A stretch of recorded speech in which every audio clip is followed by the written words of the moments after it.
How to repost an Instagram post. Hey everyone, welcome back to the channel. In today's video, I'll show you how to repost a post on Instagram. So follow along, and without further ado, let's get started. So first, open the Instagram app on your phone and make sure it's updated to the latest version. Now, head over to the profile page by tapping on the profile icon shown in the bottom right corner of the screen. And now from here, simply select one of your posts.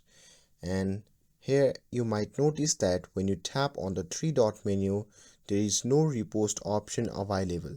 So how do you enable it? So if you don't see the repost option, here is what to do. So simply close your post and tap on the three dash icon shown in the top right corner of the screen. And once you are in the settings section, simply scroll down and tap on help.